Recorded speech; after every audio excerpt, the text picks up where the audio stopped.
안녕하세요. 사랑과 은혜입니다. 김삿갓 방랑기 바람 따라 구름 따라, 오늘도 여러분에게 재미있는 김삿갓 이야기 전해드립니다.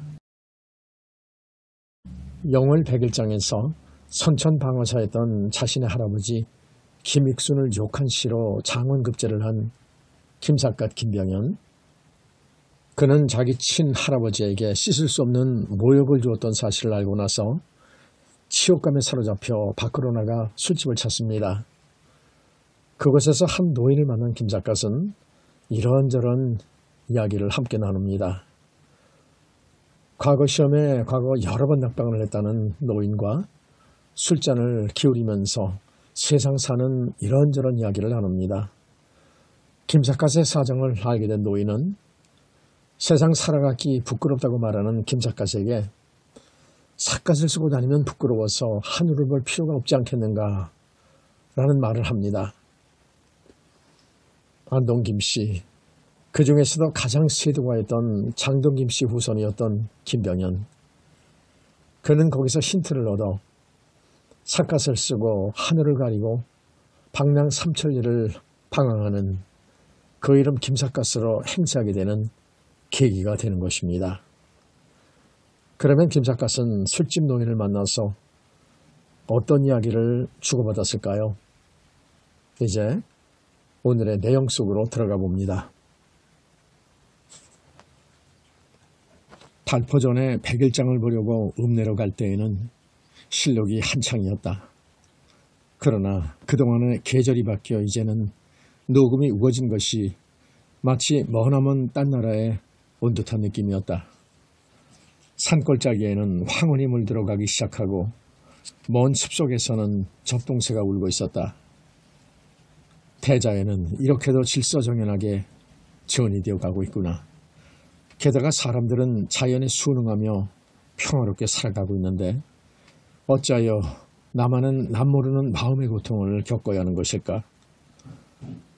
김병현은 그렇게 생각하자 또다시 좌절감이 북받쳐 오르며 새삼스러이 술 생각이 간절하였다. 술을 마구 퍼마시고 세상 만사를 깨끗이 잊어버리고 싶었던 것이다. 산길을 20리쯤 횡하니 달려내려오니 전에 가끔 들렀던 주막이 있었다. 그러나 돈만 알고 인정머리가 없는 그 집에는 들르고 싶지가 않았다. 이왕이면 취영종의 늙은이 같은 낙오자를 상대로 가슴속에 뭉쳐 돌아가는 우라를 마음껏 토로해보고 싶었던 것이다. 얘라, 읍내까지는 좀 멀기는 하지만은 이왕이면 취영종으로 가보자. 보통 때 같으면 주인 늙은이보다도 젊은 주모가 그리웠을지 모른다. 그러나 가슴속에 우라가 끓어오르는 이날 밤에는 오직 늙은이만이 만나보고 싶었다. 인생의 갖은 풍파를 다 겪었다는 그 늙은이야만 자신의 고민을 알아줄 것 같기 때문이었다. 다행히 달이 밝아 산길을 걷기가 오히려 즐거웠다. 산속에서는 승냥이가 우는 소리도 들려오고 여우 소리도 들려온다. 그러나 조금도 무섭지 않았다. 산속의 맹수들은 이쪽에서 건드리지만 않으면 사람을 함부로 해치는 일이 없다는 것을 알고 있었기 때문이었다. 70리길을 쉬지 않고 걸어서 읍내가 눈 아래로 굽어 보이는 마지막 고개 위에 다다랐을 때에는 밤은 어느새 먼 동이 혼이 터오고 있었다. 고개를 험다가 무심코 바라보니 길가의 커다란 넓적바위 위에 맨 상투바람에 늙은이 하나가 앉아있는 것이 보였다. 손에는 지팡이를 들고 고요히 명상에 잠겨있는 폼이 마치 산중의 신선과 같은 느낌이었다. 사람이 가까이 다가와도 명상에 잠긴 채 움직이지 않는다. 자세히 바라보니 그 노인이 취용종의 주인 늙은이가 아닌가. 아니, 이 새벽에 선생이 이 산중에 웬일이십니까? 너무도 뜻밖의 일이기에 김병현은 노인의 손을 덥석 움켜잡으며 다급스럽게 말을 걸었다. 그러자 취용 노인은 김병현의 얼굴을 잠시 멀거니 바라보다가 귀공은 누구시더라?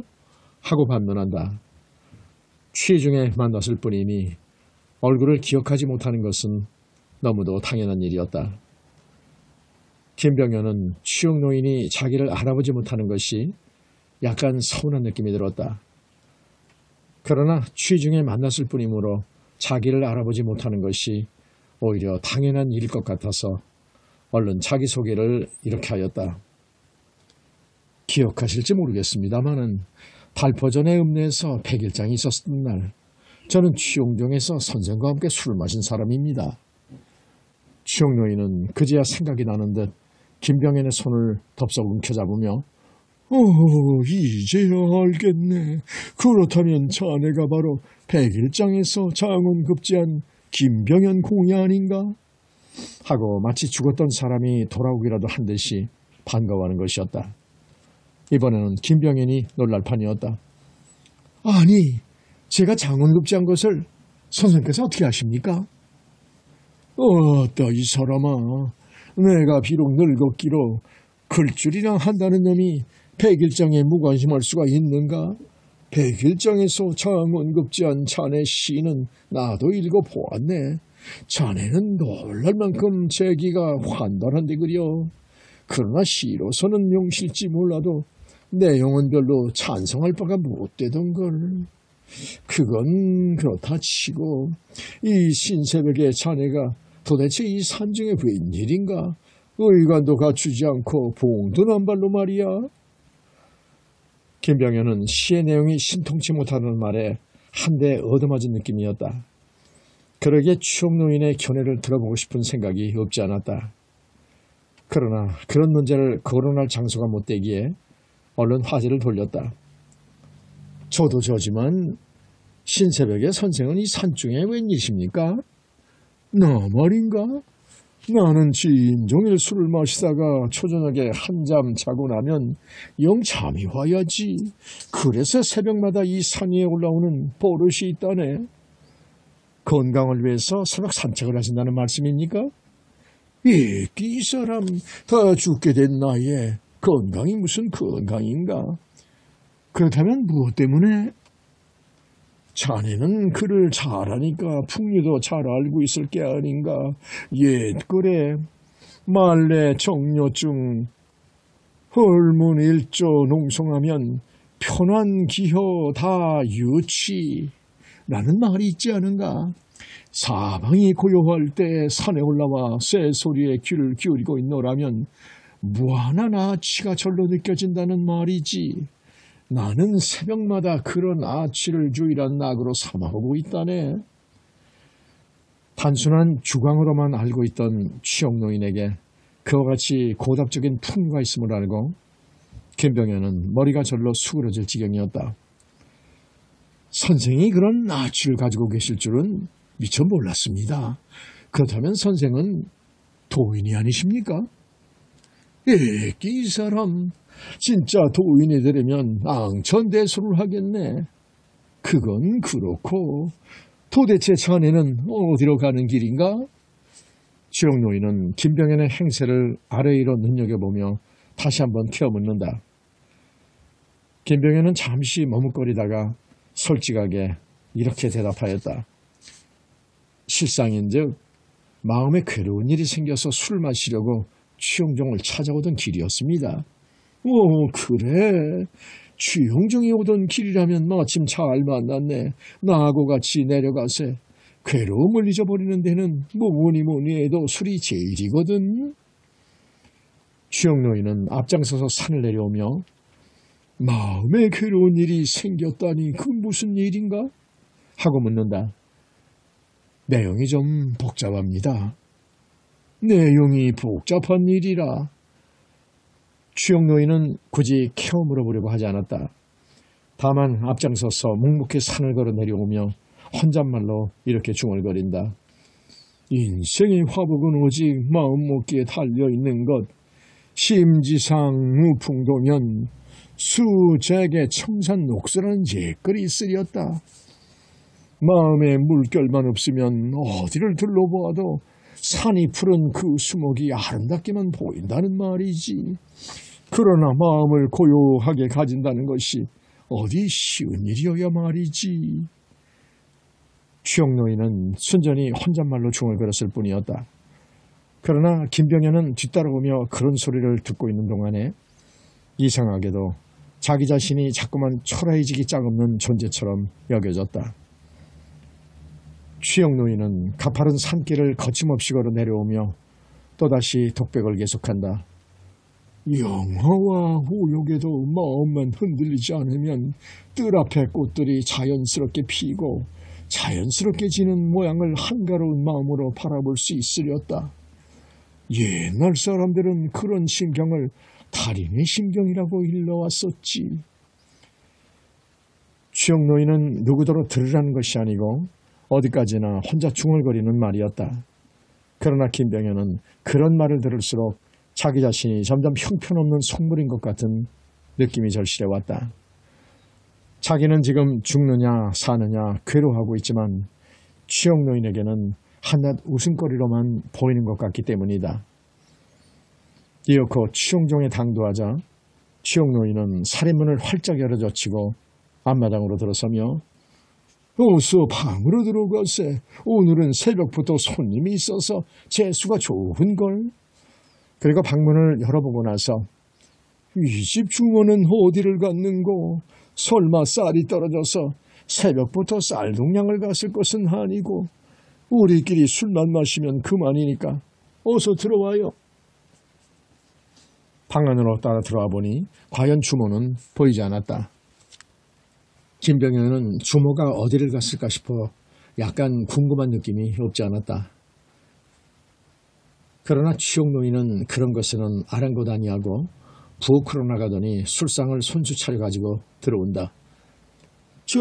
자네가 술을 마시러 왔다니 우리 한 잔씩 나누세. 김병현은 술상을 대하고 앉자 마음속의 고통이 새삼스러이 복받쳐 올라왔다. 그리하여 취용노인이 따라주는 술을 단숨에 들이키고 나서 술잔을 다시 내밀어 보이며 말한다. 미안하지만 한 잔 더 따라주십시오. 취용노인은 빙그레 웃으면서 말한다. 이 사람아, 아침부터 무슨 술을 포금을 하려고 드는가? 공자님이 말씀하시기를 술이란 조금씩 마셔야만 마시라고 하셨다네. 공자님이 무슨 말씀을 하셨거나 한 잔 더 따라주십시오. 취용노인은 마지못해 술을 따라주면서 묻는다. 술이라는 것을 누가 만들었는지 자네 알고 있는가? 저는 그런 것은 모릅니다. 술이란 마시기만 하면 그만이지 그런 것을 알아서 무엇했습니까? 무슨 소리? 알고 있어야 할 것은 상식으로라도 알아둬야 하는 법이네. 술은 지금부터 5,000년 전인 우임금 시대의 의적이라는 사람이 만들어낸 것이요. 선생도 한 잔 드십시오. 술을 처음으로 만들어낸 사람이 의적이었다고요? 취용노인은 술을 한 모금 마시고 나서 그렇지, 술은 의적이라는 사람이 만들어낸 것이야. 그런데 후왕은 술을 처음으로 마셔보고 나서 도연히 취해오는 기분이 이만저만이 아니었던지 그는 후세의 사람들을 위해서 유명한 훈계를 내린 말씀이 있었네. 어떤 훈계를 남겼다는 말씀입니까? 우왕은 후세 사람들더러 술을 경계하라는 뜻에서 후세에 가면 술로 인해 나라를 망치는 자가 반드시 있으리라는 말씀을 남기셨네. 그런데 자네는 아침부터 경험을 하려고 드니 자네야말로 나라를 망치는 게 아니라 자네 자신을 망치려고 하는 게 아닌가? 김병현은 술을 달라고 손을 또다시 내밀어 보이며 취용 선생, 그 점은 조금 더 걱정하지 마십시오. 저는 이미 망할 대로 망해버린 놈이니까 더 이상 망할 것은 아무것도 없는 놈입니다. 그러니 안심하고 술이나 마음껏 마시기로 하겠습니다.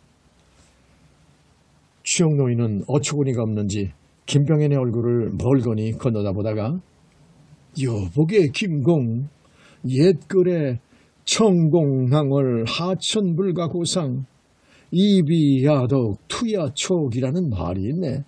자네는 그 말이 무엇을 뜻하는 말인지 알고 있는가? 하고 묻는다. 글타령이 나오자 김병현은 은근히 안 잊고 온 생각이 들었다. 아니 선생은 달라는 술은 안 주시고 나와 글내기를 해보자는 말씀입니까? 취역노인은 글내기라는 말에 펄쩍 뛸 듯이 놀란다. 이 사람, 글내기란 천만부당한 말일세. 술 마시기 내기라면 나도 자네와 겨뤄볼 자신이 있네. 그러나 과거에 10번씩이나 낙방한 놈이 백일장에 자곤급제한 자네와 글내기를 한다는 것은 말이 안 되는 소리야. 다만 나는 천공낭월 운운이라는 글을 자네도 읽어본 일이 있는가 싶어서 한번 물어보았을 뿐일세. 취역노인이 교묘한 태도로 나오는 바람에 김병현은 불현듯 겸연쩍은 느낌을 금할 길이 없었다. 그는 머리를 극적거리며 조금 전에 선생께서 말씀하신 글은 채근담이라는 책에 나오는 글이 아닙니까? 하고 말했다. 취역노인은 그 대답을 듣고 감탄의 고개를 끄덕였다. 과연 자네는 놀랍도록 박시간에 그려. 자네는 그 글의 뜻을 어떻게 해석하는가? 글쎄올시다. 하늘은 맑고 달은 밝아서 넓고 넓은 하늘을 어디로든지 자유롭게 날아다닐 수가 있는데 불나방이 난 놈은 어찌하여 하필이면 등불 속으로만 뛰어드는지 모르겠다는 뜻이 아닙니까? 그 말을 듣고 나더니 취역노인은 벼랑간 앙촌대소를 하며 말한다. 자네는 그 글의 뜻을 잘 알고 있기는 하네 그려. 그처럼 머리가 좋은 자네가 어쩌여 창공을 자유롭게 날아다닐 생각은 못하고 하필이면 불나방처럼 등불 속으로만 날아들려고 하는가? 김병현은 그 말 한마디에 마치 뒤통수를 호되게 얻어맞은 느낌이었다. 그리하여 자기도 모르게 취역노인에게 술잔을 두 손으로 받들어 올리며 선생이 꾸지라 마시는 뜻을 잘 알겠습니다. 제가 불나방 같은 놈이라는 말씀이군요. 하고 말했다. 취역노인은 술잔을 받아들면서 이 사람아, 그건 오일세. 나같이 몽롱한 늙은이가 누구더러 불나방이라고 말할 수 있겠는가? 생각하면 너나 없이 모두가 불나방이나 다름없는 목숨인걸. 성인 군자가 못 되는 우리들은 누구나 가져다 그런 것이야. 그러니까 어리석은 백성을 창맹이라고 부르지 않는가? 저는 창맹일지 몰라도 선생은 성인 군자임이 분명합니다. 자네는 늙은이를 놀리는 재주가 보통이 아니네 그려. 자, 농담은 그만하고 술이나 마시게. 제가 선생을 놀리다뇨? 그게 무슨 말씀입니까? 김병현은 취역노인의 학덕이 보통이 아닌 것 같아서 새삼스러이 정색을 하며 묻는다. 참 아까 산에서 만나 뵀을 때 선생은 제 시를 매우 못마땅하다고 말씀하셨습니다. 어떤 점이 못마땅하셨는지 그 점을 좀 말씀해 주십시오. 취역노인은 대답을 회피하고 술만 권한다. 이 사람아, 그 타령은 그만하고 술이나 마시자고 하지 않는가? 자네는 술을 마시려고 내 집에 찾아온 게 아닌가? 그건 그렇습니다. 그러나 제 시가 어떤 점이 못마땅한지 저로서는 알고 있어야 할 것이 아닙니까? 저를 위해서 기탄 없이 말씀해 주십시오. 취역노인은 도리질을 하면서 지나가는 말로 한마디 짓거린 걸 가지고 뭘 그렇게까지 신경을 쓰는가? 그만하고 술이나 먹자니까 그러네. 그러나 김병현은 마땅치 못했다는 말의 근거를 기어코 알아내고야 말 생각이었다. 술은 술대로 마실 테니 제 시에 대한 소감을 솔직히 말씀해 주셔야 합니다. 그래야만 술맛이 제대로 나겠습니다. 자네는 고집이 대단하네 그려. 내 얘기가 그렇게도 마음에 걸리는가? 그렇다면 내가 느낀 소감을 솔직히 말해 줌세. 그리고 잠시 틈을 두었다가 다시 입을 열어 말한다. 나는 자네의 글을 읽어보고 비상한 시제의 놀라움을 금치 못했네. 천재 아니고서는 그처럼 좋은 시는 누구도 쓰지 못할 것이야. 그러나 나는 감탄에 맞지 않으면서도 다른 한편으로는 자네가 큰 인물이 못 될 사람이라는 생각이 들었지. 그 시를 읽어본 소감을 마땅치 못하게 말한 것은 바로 그 점이었네. 어떤 점으로 보아서 큰 인물이 못될 사람이라고 느끼셨다는 말씀입니까? 노자의 도덕경에 사람 죽이기를 즐거워하는 자는 그 뜻을 천하에 펼 수가 없다라는 말이 나오네. 그런데 자네는 그 시에서 선천방어사 김익순을 무참하게 난도질을 해놓았거든. 글이란 어디까지나 신성한 것이어서 사람을 글로써 때려잡아서는 못 쓰는 법이네. 김익순은 이미 세상을 떠난 사람이 아닌가. 자고로 죽은 사람을 때려잡는다는 것은 선비로서는 있을 수 없는 일이야. 그런데 자네는 이미 죽은 사람에게 난도질을 해놓았으니 그야말로 마땅치 못한 일이 아니고 무엇인가. 글의 무서움을 모르는 선비는 글로 망하는 법이야. 내 말 알아듣겠는가? 추영노인은 김병현과 김익순과의 관계를 전혀 알지 못하면서 단지 원칙적인 논평만 했을 뿐이었다. 그러나 김병현은 글의 무서움을 모르는 선비는 글로 망한다는 말을 듣고 가슴을 비수에 찔린 듯한 아픔을 느꼈다. 추영노인은 그런 줄을 모르고 말을 다시 계속한다. 이왕 말이 난 김에 자네한테 한마디 물어보고 싶은 일이 있네. 자네는 솔직히 대답해 주겠는가? 김병현은 정신없이 대답한다. 무슨 말씀이신지 물으시는 대로 대답하겠습니다. 추영노인은 술을 한 잔 들이키고 나서 이렇게 묻는다. 자네는 문제의 시를 단숨에 써걸리지 않았는가 싶은데 그 시를 쓸 때 김익순에게도 후손이 있으리라는 것을 단 한 번이라도 생각해 본 일이 있는가? 김병현은 너무도 전곡을 찔리는 바람에 숨통이 막혀 아무 대답도 못했다. 추영노인은 다시 말을 계속한다. 김익순에게도 후손이 있을 것은 뻔한 일이 아닌가. 만약 그들이 그 시를 읽어보았다면 자네를 얼마나 원망할 것인가. 김병현은 추영노인의 입을 통해서 신의 심판을 받고 있는 듯한 느낌이 들어서 아무 대답도 못했다. 추영노인은 굳이 대답을 들을 필요가 없는지 다시 말을 계속한다.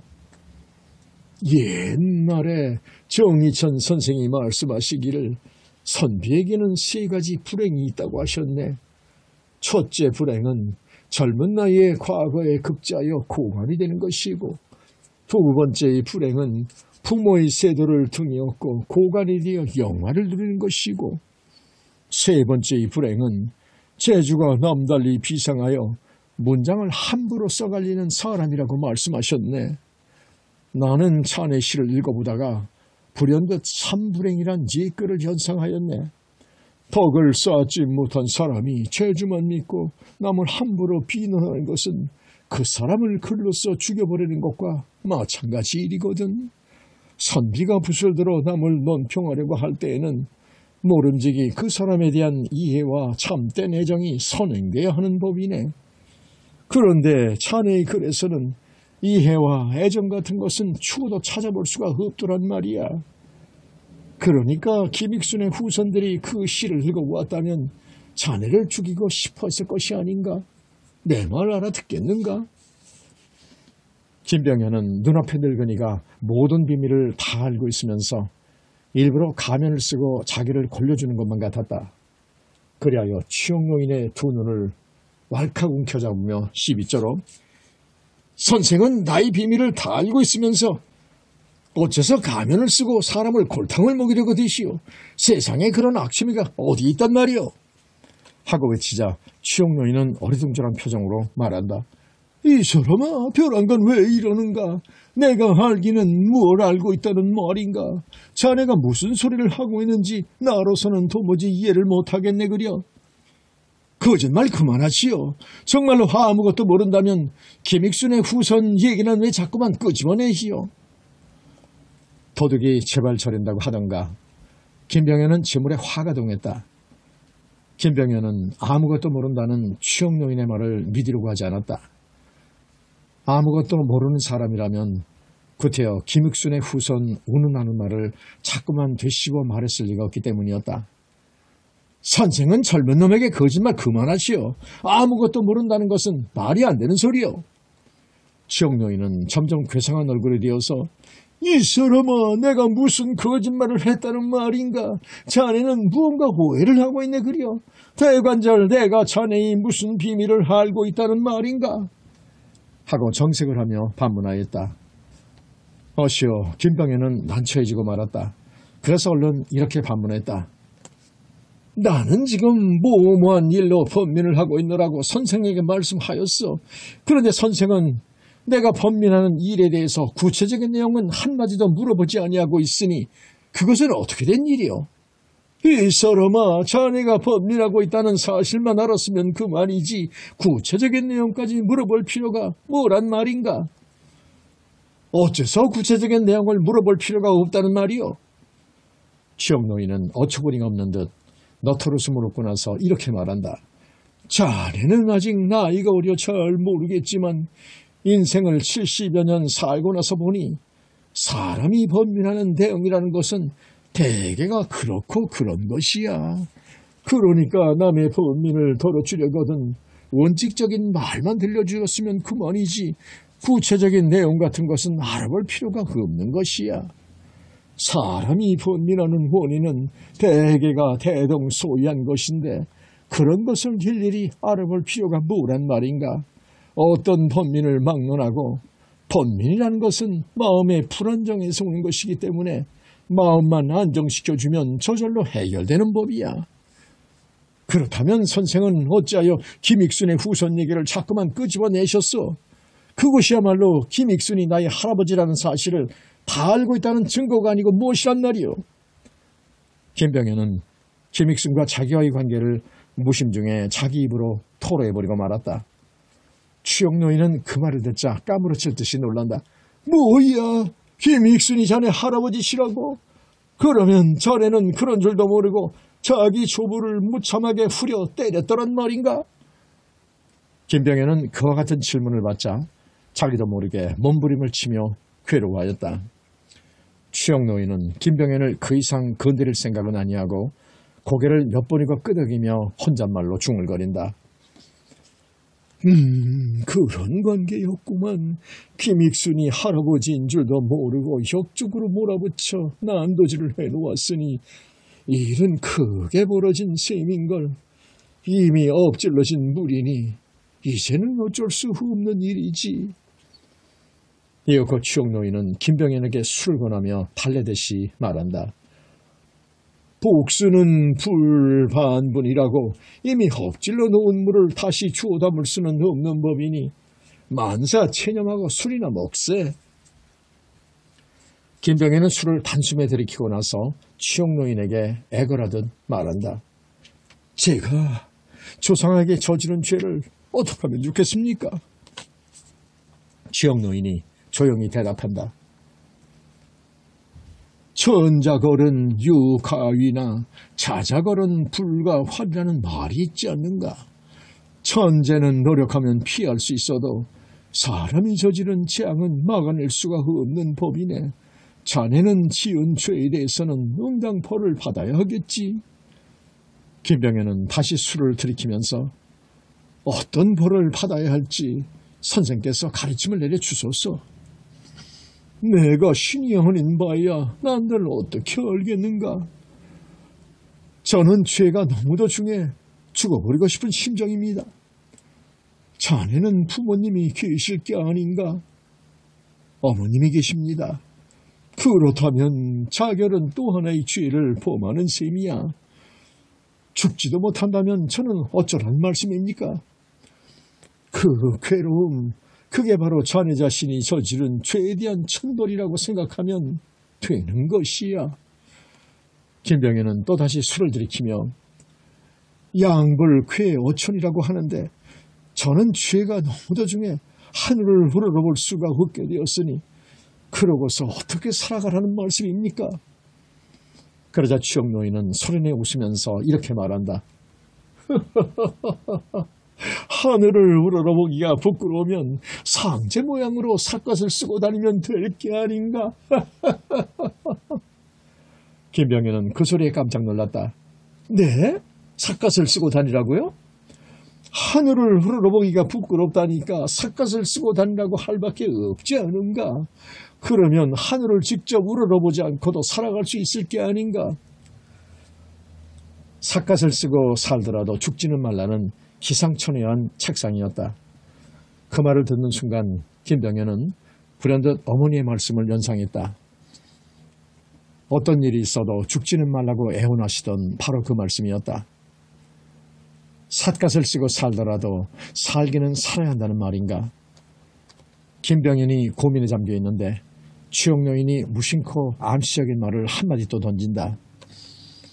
한평생 삿갓을 쓰고 팔도강산을 한 조각 구름처럼 정신없이 떠돌아다닌 것도 하나의 풍요적인 인생 행로가 될 수 있을 걸세. 모든 화복은 마음먹기에 달려있는 것. 영역을 해탈하고 나면 수불 파적자정이요 경불 예적 자명이라 거기서 또 하나의 새로운 세계를 발견할 수 있을 걸세. 추영노인이 한평생 삿갓을 쓰고 팔도강산을 구름처럼 정처없이 떠돌아다니는 것도 매우 운치 있는 인생 행로가 될 수 있을 것이라고 말한 것은 어쩌면 취중의 주정이었는지도 모른다. 그러나 그는 언젠가 김병현에게 나의 뜻은 술에 있는 것이 아니고 산수간을 마음대로 떠돌아다니는 데 있다라고 말한 일이 있었다. 그런 점으로 미뤄보면은 추영노인의 말을 단순히 주정으로만 돌려버릴 수는 없었다. 다시 말해서 추영노인은 자기가 이루지 못한 포부를 김병현더러 대행을 해주었으면 싶은 마음에서 무심 중에 그런 말을 짓거린 것이 아닌가 싶었던 것이다. 김병현 자신은 이제 앞으로 어떤 형태로든 속죄의 생을 살아가야 할 형편이었다. 그러기에 추영노인의 암시적인 말에 무척 구미가 동하여 이렇게 물어보았다. 선생 말씀대로 하면은 모든 욕망을 포기해버리고 한 조각 구름처럼 떠돌아다니기만 하면 속죄가 될 수 있겠습니까? 추영노인이 대답한다. 그야 물론이지. 애시당초 자네가 조상에게 죄를 범하게 된 것은 출세를 하려고 남을 함부로 짓밟고 일어서려는 데 있었던 것이 아닌가. 지금이라도 모든 욕망을 초월한 기세인이 되어버리면은 기세인에게 누가 무슨 시비를 걸어올 것인가. 김병현은 기세인이란 말에 형용하기 어려운 매력을 느꼈다.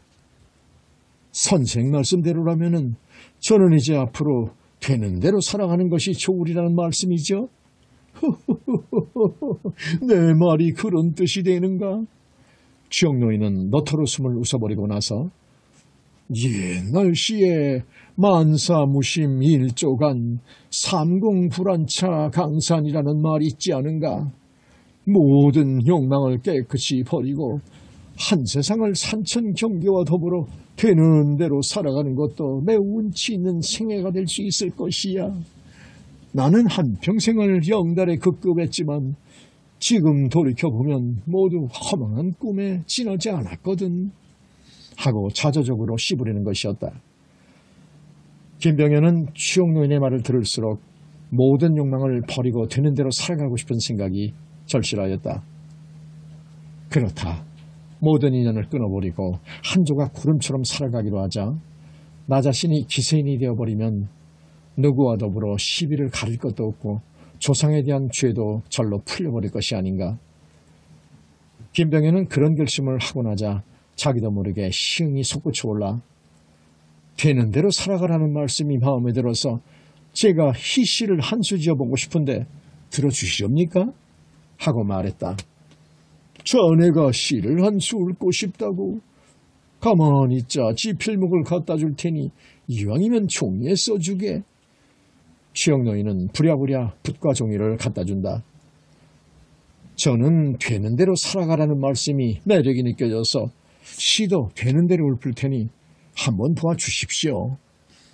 그러고 나서 김병현은 다음과 같은 시를 일필휘지로 갈겨놓았다. 추영노인은 고개를 이리 기웃거리고 저리 기웃거리며 시를 흥미해보다가 나는 한만 보아도 도무지 알 길이 없네 그려. 자네가 한번 해석을 해주게나 하고 말한다. 선생이 못 알아보는 것은 당연한 일입니다. 그러기에 제가 애초부터 희씨라고 말하지 않았습니까? 이 시에 나오는 대죽자는 대로라는 뜻으로 쓴 것입니다. 제가 설명할 테니 한번 들어보십시오. 그리고 김병현은 자기 시를 다음과 같이 해석해 놓았다. 이대로 저대로 되어가는 대로 바람 부는 대로 물결 치는 대로 밥이면 밥 죽이면 죽 생기는 대로 시시비비를 제대로 가리며 살아보세. 손님 접대는 집안 형편대로 물건 매매는 세월 돌아가는 대로 세상만사 내 마음대로 안 되니 그렇고 그런 세상 그런 대로 지내세. 시영노인은 김병현의 해설을 듣고 나서 배를 움켜잡고 웃는다. 이것을 어찌 격에 맞는 시라고 할 수 있겠는가? 그러니까 제가 처음부터 시시라고 하지 않았습니까? 격에는 맞지 않아도 명심에는 틀림이 없네. 파격심에는 틀림이 없지만 이만한 시를 지을 수 있다는 것은 보통 재주가 아니야. 되는 대로 살아가겠다는 시상이 매우 고답적이거든. 그런 의미에서 내 술 한잔 받게. 아닙니다. 선생과 술 나누는 것도 오늘이 마지막이 될지 모르니까 제가 한 잔 올리겠습니다. 예, 이 사람 되는 대로 살아가겠다는 사람이 무슨 그런 감상적인 소리를 하고 있는가? 술잔을 주거니 받거니 하는 바로 그때 주모가 돌아왔는지 문 밖에서 인기척이 나더니 할아버지 저 지금 들어왔어요. 어머나 오늘은 아침부터 손님이 찾아오신 모양이죠? 하고 혼자 놀라는 소리가 들려온다. 취영노인은 술을 마셔가며 김병현에게 이렇게 귀뜸을 해주었다. 주모가 이제야 돌아온 모양일세. 그렇잖아도 지난번에 자네가 돈을 맡겨놓고 한 달이 넘도록 나타나지 않아서 무척 기다리고 있었다네. 자네가 온 줄 알면 무척 반가워할 걸세. 김병현은 그 말을 어떻게 해석해야 좋을지 몰라 아무 대꾸도 하지 않았다. 마침 그때 주모가 방문을 열고 들어오다가 깜짝 놀란다. 어머나 서울 손님 아니세요?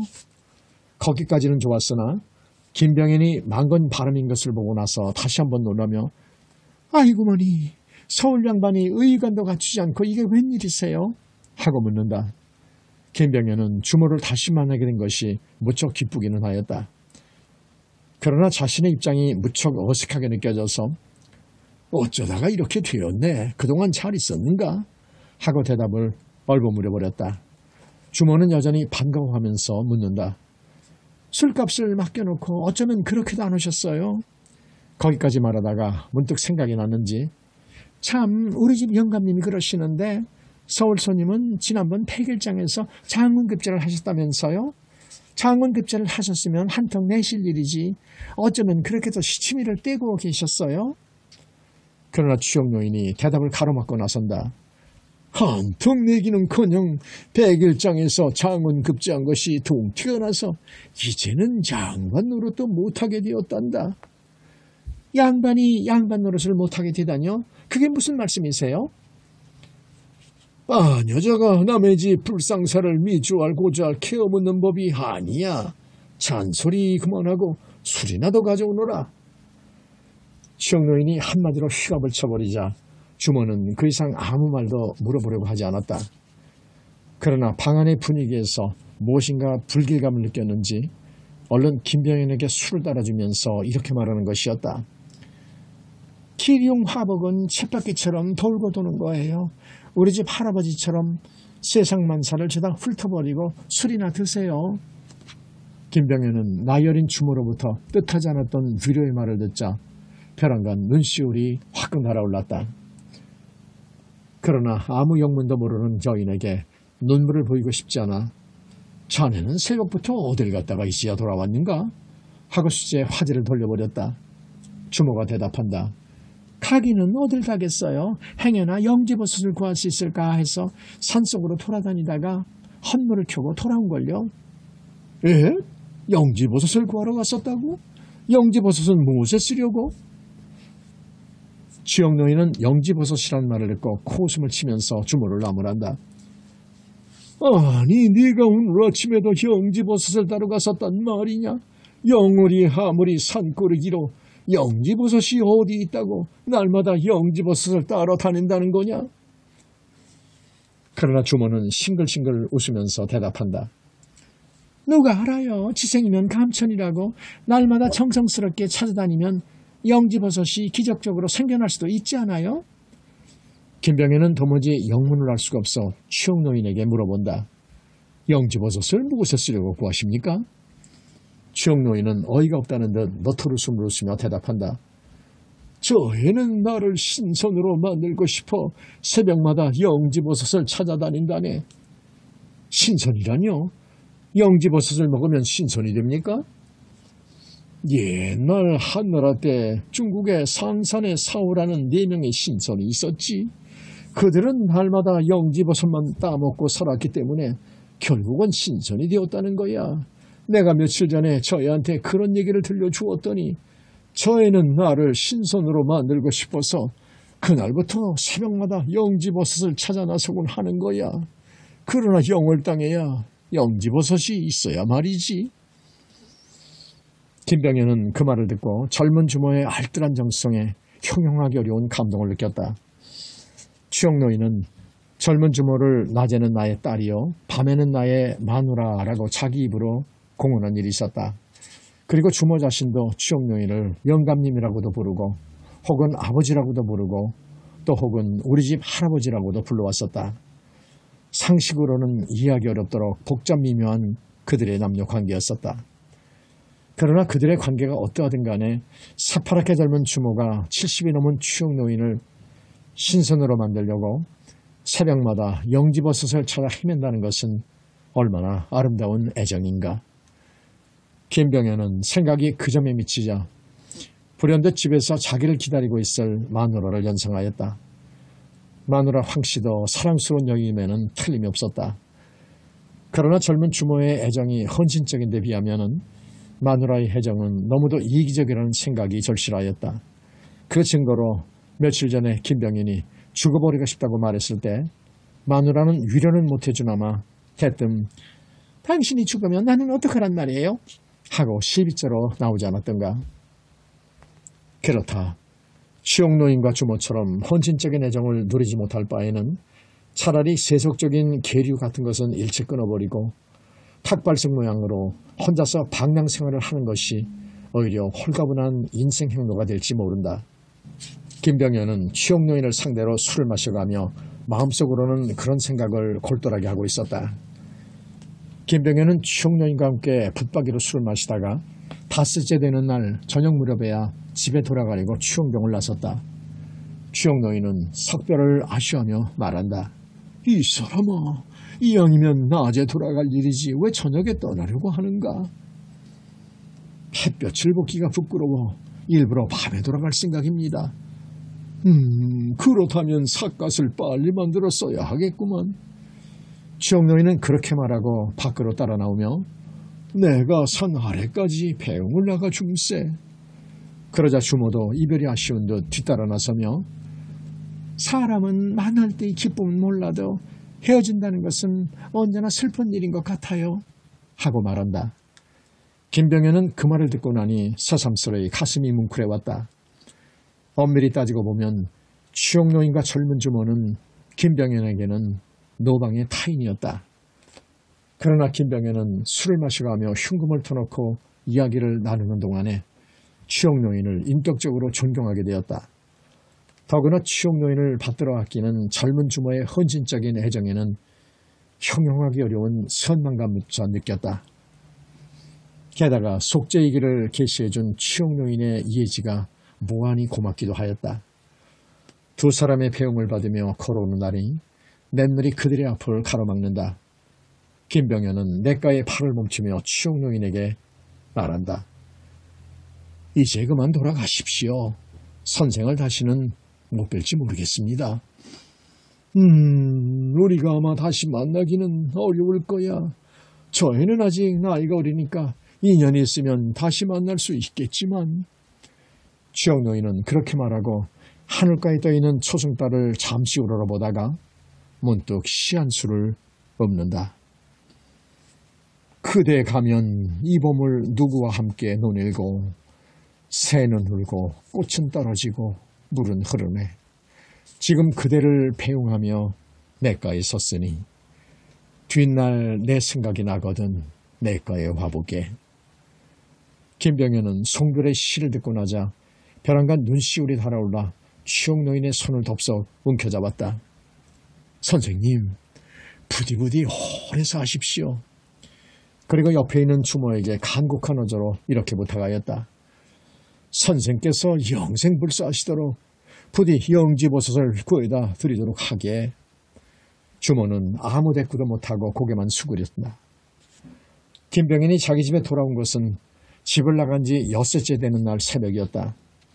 어머니가 대문 여닫는 소리를 듣고 대청마루로 달려나오며 병현이냐? 하고 차분한 목소리로 묻는다. 어머니, 제가 돌아왔습니다. 여러 날 동안 많이 걱정하셨죠? 어머니는 아무 대답도 아니하고 뜰 아래 서 있는 아들을 가엾은 시선으로 물끄러미 내려다보기만 할 뿐이었다. 어머니 죄송합니다. 아들이 머리를 숙이려 보이자 일시 부인은 한숨을 씹어삼키며 이렇게 말한다. 너나 나나 모두가 죄인인데 무슨 사과를 하느냐. 몹시 고단하겠다. 어서 내 방에 들어가 잠이나 자거라. 이런 반구에 질책도 아니하는 어머니의 깊은 애정에 김병현은 가슴이 메어주는 것만 같았다. 이윽고 자기 방으로 들어오니 마누라 황씨는 그제야 잠에서 깨어나 벌떡 일어났더니 짜증스러운 어조로 따지시 묻는다. 당신은 어디가 있다가 이제야 오시는 거예요? 어쩌다 그렇게 됐어. 몹시 고단하니 잠 좀 자게 해달라고. 김병현은 그렇게 말하며 쓰러지듯 이불 속에 들어누워 버렸다. 여러 날 밤 제대로 잠을 못 자고 술만 마셨기 때문에 몸을 가눌 수가 없을 지경이었던 것이다. 마누라는 그것이 또한 불평이었다. 누구하고 무슨 짓을 했기에 그렇게도 고단하다는 거예요? 그러나 그때에는 김병현은 이미 정신없이 코를 골고 있었다. 어떤 일이 있어도 잠만은 자야 하는 것이 인간의 생리였던 것이다. 어머니 희씨 부인은 그러한 생리를 알고 있었기에 아들의 방문 앞에까지 걸어와서 며느리에게 조용히 타이른다. 아가, 애비가 몹시 고단한 모양이니 절로 깨어날 때까지 깨우지 말도록 하거라. 김병현은 어머니 덕분에 그날 하루를 진정을 자고 석양 무렵에야 깨어났다. 그러나 잠에서 깨어나 보니 모든 일이 허망하기만 하였다. 천하의 죄인인 내가 이제 앞으로 어떻게 살아가야 할 것인가. 그러자 새삼스레 머리에 떠오르는 것이 추억노인이 들려주던 말이었다. 한평생 삿갓을 쓰고 팔도강산을 한 조각 구름처럼 떠돌아다니라고 하던 바로 그 계시적인 말이었던 것이다. 그렇다. 내가 이제 무슨 낯으로 남들처럼 처자식을 버젓하게 거느리고 살아갈 수 있을 것인가. 그렇다면 속죄를 하기 위해서도 모든 영역을 떠나 한 조각 구름처럼 살아가는 것이 나의 길일 것이다. 가족들과 인연을 끊고 한평생을 방랑객으로 살아간다는 것이 결코 용이한 일이 아닐지 모른다. 그러나 어떤 고난을 무릅쓰고라도 그 길을 걸어야만 한다고 김병현은 마음을 굳게 먹었다. 여러분 잘 들으셨나요? 김병현이 김삿갓이라는 이름으로 그 이름이 바뀐 연유를 알고 나면은 그가 참 가엾다는 생각이 듭니다. 그가 살던 조선시대에는 유교 문화가 지배하던, 그래서 가부장제도가 깊게 뿌리를 내리고 있던 사회인지라 김병현의 행동은 물론 자기도 알지 못하는 중에 일어난 일이었지만은 그럼에도 그것은 결코 용서받을 수 없는 일이었습니다. 어쨌든 김병현은 죄인 아닌 죄인이 되어 평생을 그 고통을 지고 살아가는 것입니다. 오죽했으면 집과 가정을 버리고 평생을 떠돌아다니는 풍류객이 되어 돈가시에 서가숙하며 거린처럼 살다가 낯선 땅에서 객사를 하였겠습니까? 그런가 하면 그의 가족들은 또 어땠을까요? 그의 일생을 생각하면 그저 마음이 짠합니다. 그러나 그가 남긴 아름다운 시만이 오늘날까지 길이 남아서 아쉽고 짠한 우리의 마음을 달래주고 있습니다. 옛부터 천재는 박복하다라는 말이 있듯이 아마 김 작가도 거기에 해당되는 것 같습니다. 이제 다음 시간부터는 김병현이 죽장에 삿갓을 쓰고 방랑 삼천리 떠돌아다니는 이야기가 본격적으로 전개됩니다. 진짜 김 작가의 이야기입니다. 그럼 오늘은 여기서 인사를 드립니다. 감사합니다.